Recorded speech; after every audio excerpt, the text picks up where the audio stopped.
What if I told you the most dangerous weapon in World War II wasn't a tank, a bomb, or even the Nazi war machine, but a tiny white pill? Armies on both sides of the conflict handed out millions of amphetamines to soldiers, turning them into sleepless, fearless, wired-up machines of destruction. Imagine storming into battle with your heart racing, your mind buzzing, and your body refusing to feel pain or fatigue.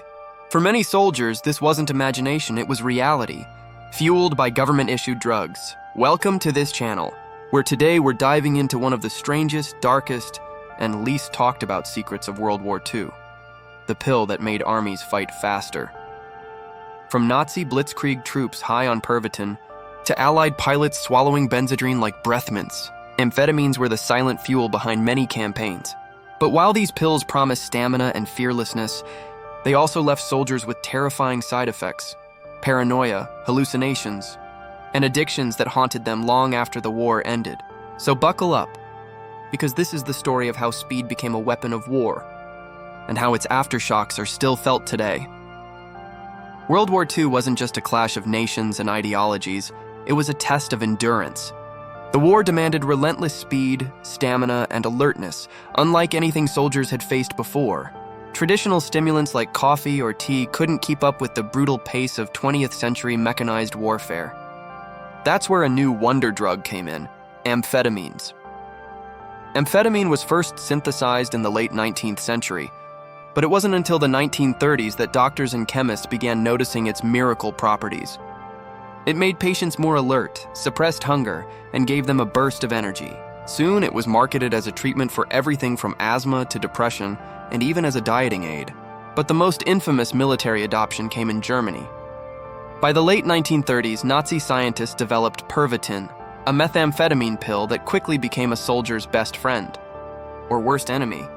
Each tiny white tablet promised to banish fatigue, suppress fear, and keep men awake for days.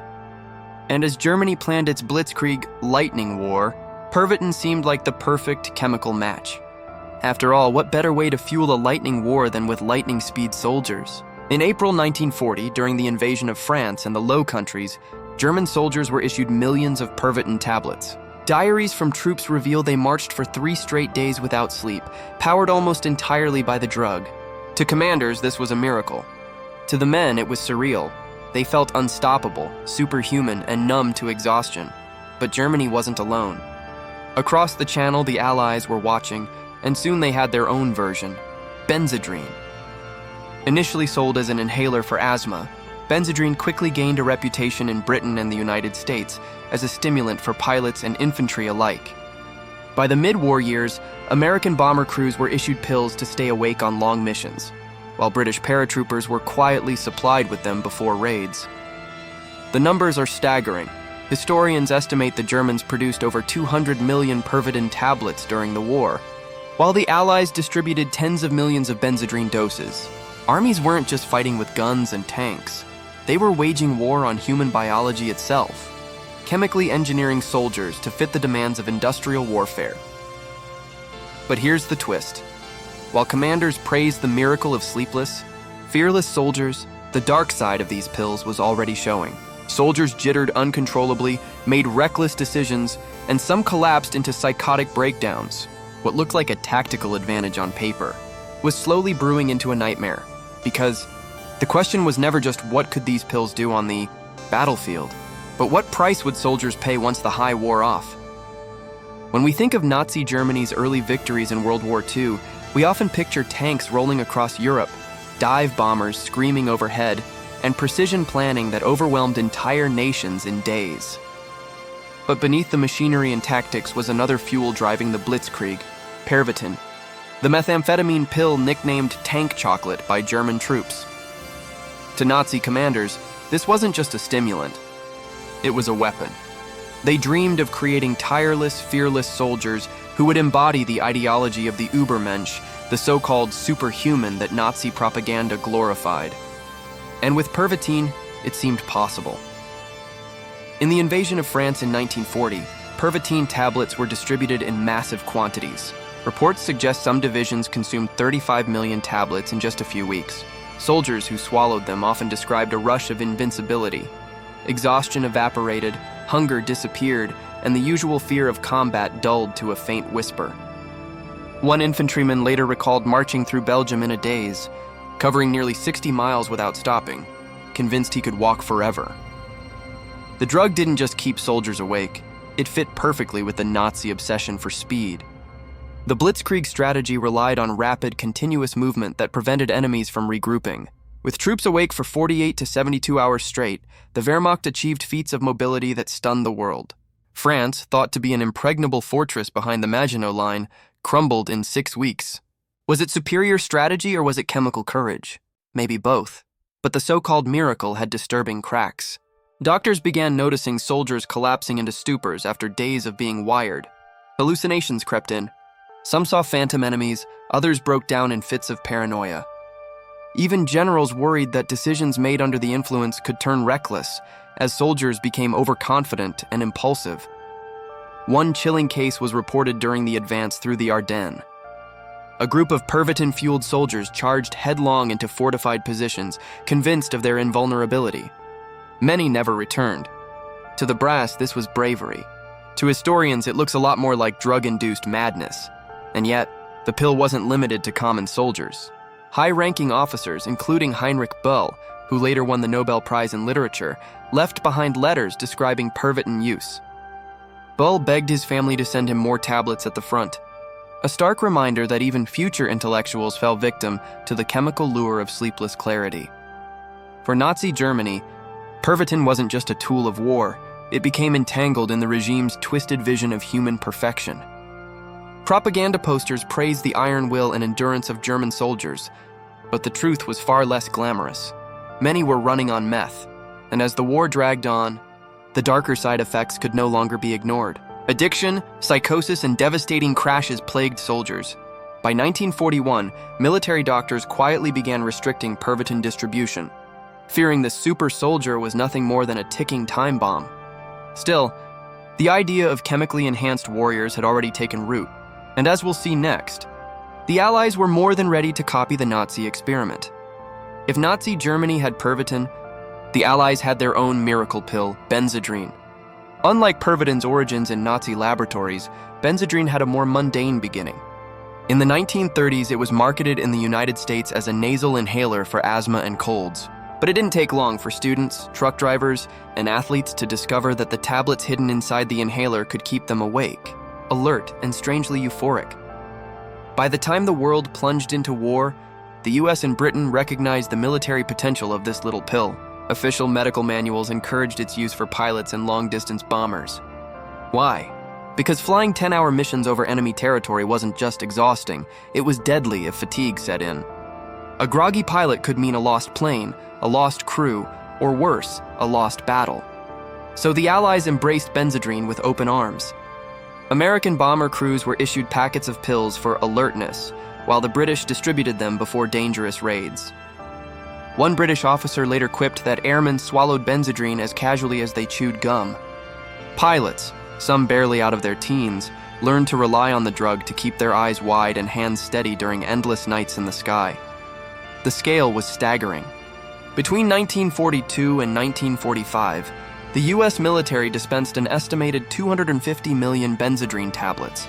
Britain handed out millions more. What started as a secret weapon quickly became an open routine, written into mission orders. Take your Benzedrine was as normal as check your fuel, but while the official purpose was to sharpen focus, the drug's effects went far beyond alertness. Soldiers described an unnatural confidence, even recklessness that sometimes bordered on suicidal courage. Imagine a pilot flying through flak-filled skies, heart racing from amphetamines, convinced he could push his plane further than physics allowed. For commanders, this bravado was useful. For crews, it was often deadly. On the ground, British paratroopers took Benzedrine before daring raids, while US infantry sometimes used it to power through grueling marches. Letters from GIs reveal both awe and horror at the drug. One soldier joked it made him feel like Superman, while another confessed he couldn't stop shaking after swallowing those damn pep pills.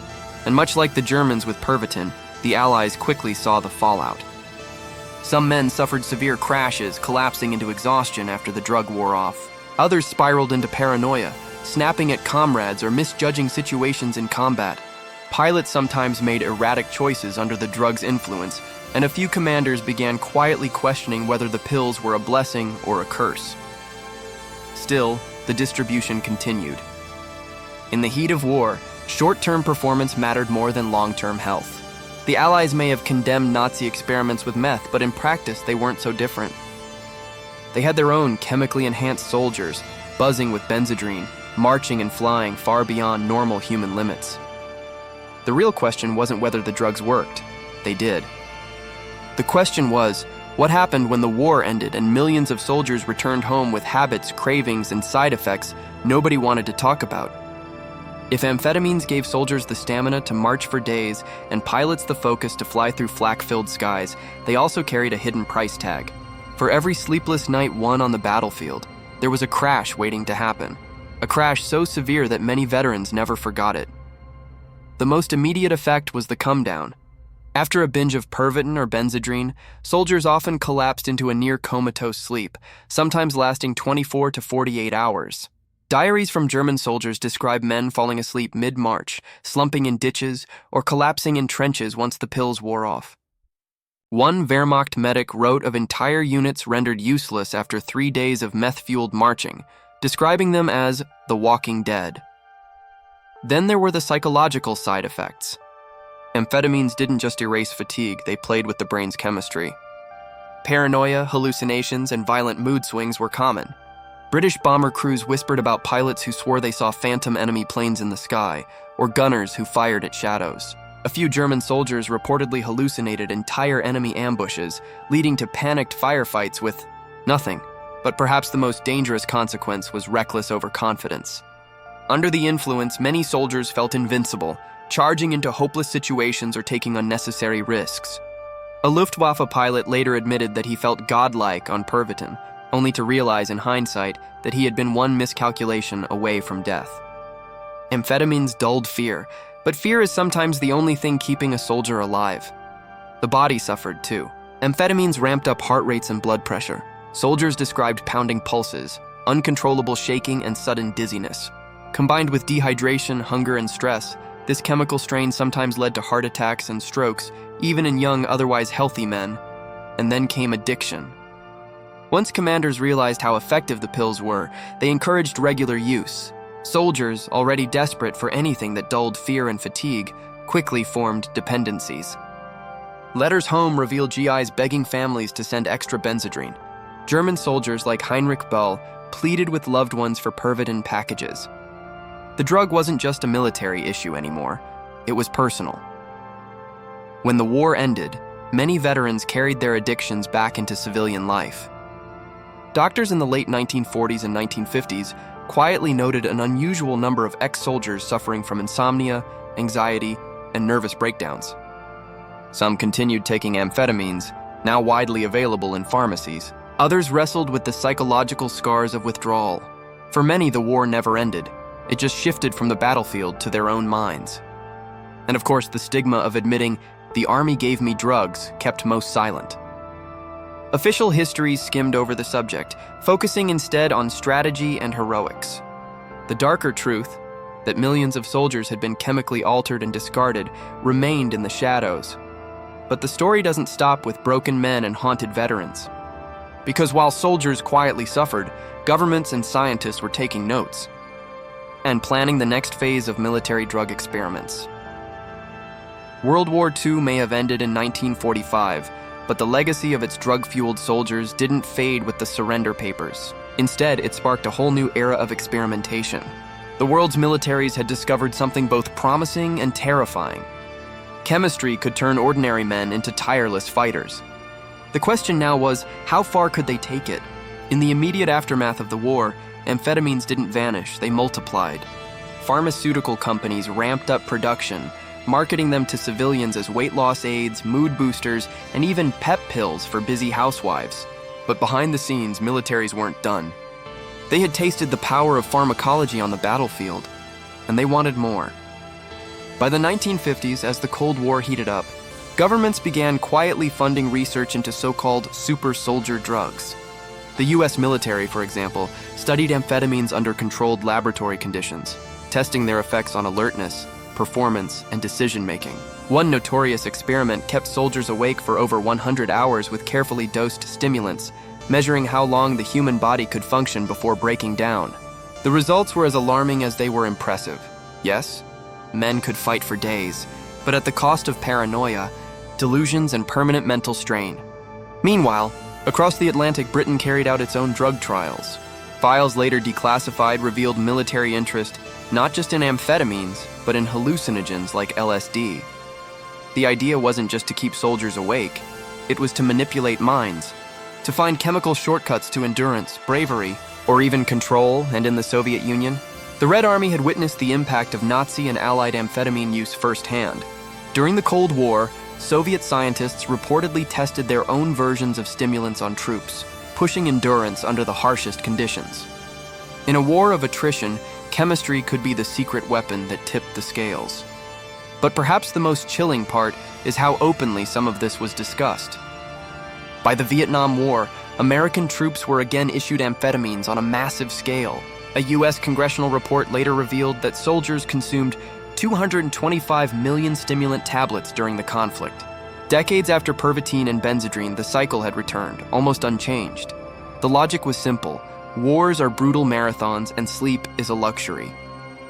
A soldier who can march longer, shoot straighter, and stay awake through the night gives his side an advantage. But as history had already shown, the price was steep: addiction, psychosis, and a lifetime of trauma. What's more unsettling is that the ambition didn't stop there.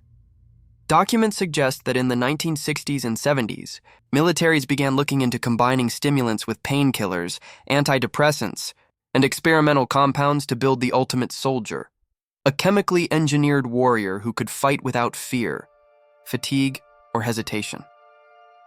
The seeds of this obsession were planted in WWII, in the form of tiny white pills handed out by the millions. The blitzkrieg and the bombing raids weren't just powered by steel and oil, they were powered by chemistry. And the lessons militaries learned back then have echoed into modern conflicts, which leads us to the final twist. Amphetamines never really left the battlefield. Even in recent wars, whispers persist of soldiers being chemically enhanced to endure long missions. The ethics are murky, the risks are clear, and yet the temptation remains. Because once a nation has seen what drugs can do to its armies, can it ever go back? Wars end on paper, but for the men who fought them, the battles often continue in silence. For the soldiers of World War II who swallowed amphetamines by the handful, the end of combat didn't mean the end of the drug's grip. In many ways, their real war began when they came home. In Germany, countless veterans carried their Pervitin habits into civilian life. The drug had been so widespread that pharmacies stocked it openly during the early war years, and many ex-soldiers found ways to keep the supply coming. Addiction reports began to surface, cases of men unable to function without the pills that once kept them awake on the march to Paris or deep in the Russian front. Doctors noted rising rates of anxiety, depression, and mental collapse among veterans, but the subject was often buried under national shame and the desperate rush to rebuild. Across the Atlantic, the picture wasn't much brighter. U.S. soldiers, many of them just 18 or 19 when they first swallowed Benzedrine, returned home with strange new patterns of behavior. Some suffered from insomnia, unable to sleep without medication. Others carried jittery nerves and paranoia into their family lives. A few became hooked on civilian amphetamines, easily obtained by prescription in the booming post-war pharmaceutical market. The tragedy was compounded by silence. Governments had little interest in admitting they had chemically altered millions of young men. Official histories painted WWII soldiers as heroes powered by grit and patriotism, not by pills. This silence meant veterans carried their struggles alone, often feeling ashamed or confused by what they'd endured. Imagine trying to explain to your wife or children that the war left you not just with nightmares of combat, but with a dependency on pep pills you were ordered to take. The social consequences rippled outward. Families dealt with fathers and husbands whose moods swung violently, who battled invisible exhaustion, or who couldn't shake the paranoia of enemy fire that wasn't there. Some veterans drifted into alcoholism, others into quiet isolation.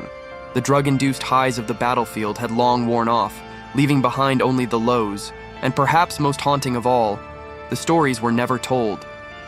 Unlike the tales of bravery at Normandy or Iwo Jima, the stories of drug-fueled hallucinations.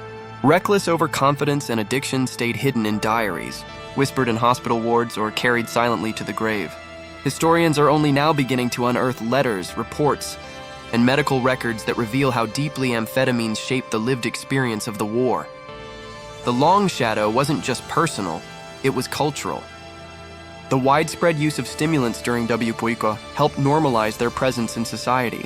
By the 1950s and 60s, amphetamines were a staple of civilian life, prescribed to housewives, businessmen, students, and truckers.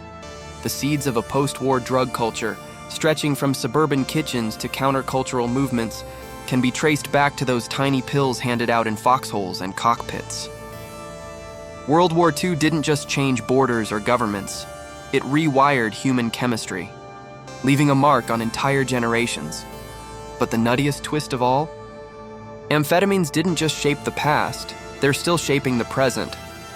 The Second World War may seem like distant history, but its experiments with amphetamines didn't stay locked in the past. In fact, the echoes of those tiny white pills can still be found in modern militaries today. The lesson of WWII that chemistry could stretch the limits of human endurance proved too tempting for governments to abandon. Take the Vietnam War, for example. If WWII soldiers thought they'd left their pills behind, they were wrong. Between 1966 and 1969 alone, American forces consumed an estimated 225 million stimulant tablets. Soldiers in the jungles of Southeast Asia joked grimly about their go pills and no-go pills, amphetamines to stay awake, sedatives to knock out the chemically induced jitters when the mission ended. The pattern of forced highs and brutal lows, first seen in Europe, replayed itself decades later in Asia. Fast forward to more recent conflicts in Iraq and Afghanistan, and the story takes another turn. Reports surfaced of U.S. pilots once again being issued amphetamines during long missions, especially in operations requiring 20, 30, or even 40 hours of continuous wakefulness. In 2002, controversy erupted after two American pilots, under the influence of military-issued go pills, mistakenly bombed Canadian forces in Afghanistan, killing 4. The incident raised disturbing questions. Were these pilots fully in control of their actions, or were they victims of a chemical gamble echoing back to WWII? Even outside the battlefield, the shadow of wartime amphetamines lingers. The post-war boom in prescription stimulants, marketed for focus, weight loss, and productivity, has roots in military use.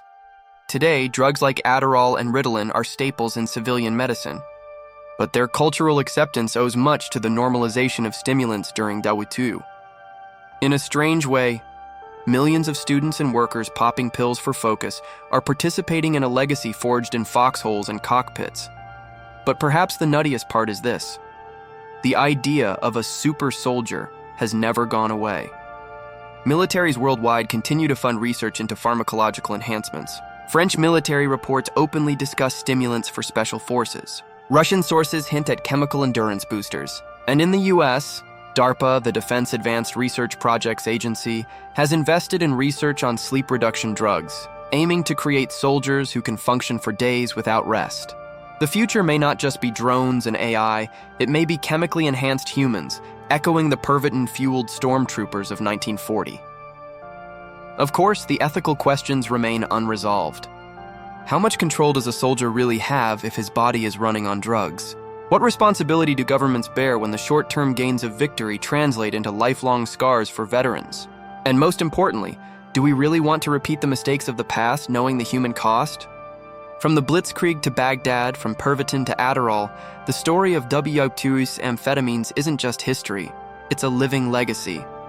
A reminder that in the quest to win wars faster, humanity has often sacrificed the very thing it was fighting to protect, the health and dignity of its own people. So, what was the deadliest weapon of World War II? Machine guns? Tanks? Atomic bombs? Maybe. But the story of amphetamines shows us that sometimes the most devastating weapons are the ones you can't see, the ones tucked inside a tiny white pill. For Nazi Germany, Pervitin seemed like a miracle, turning ordinary soldiers into sleepless warriors who powered the Blitzkrieg. For the Allies, Benzedrine kept bomber crews awake over Europe and paratroopers marching into danger. Millions of men fought not just against enemies, but against their own biology, chemically rewired for endurance and fearlessness. but the cost was staggering. Hallucinations, paranoia, psychotic breakdowns, and addictions haunted soldiers long after the guns fell silent. Families struggled with veterans who carried home more than just memories of battle. They carried the chemical scars of a war fought faster than human limits allowed. And the nuttiest part? We never really stopped. From Vietnam to modern conflicts, stimulants remain in the military toolkit, and the dream of a super soldier still tempts governments today. History teaches us that shortcuts often come with hidden prices. In chasing victory, WWII armies gambled with their soldiers' minds and bodies, a gamble whose consequences are still unfolding.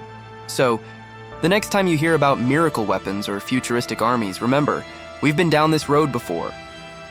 And it wasn't steel or firepower that left some of the deepest scars, it was speed. Thanks for watching. If you enjoyed this dive into the bizarre story of WWII amphetamines, give this video a like, subscribe for more strange tales from the past, and check out our other episodes. You never know what nutty secret history has been hiding.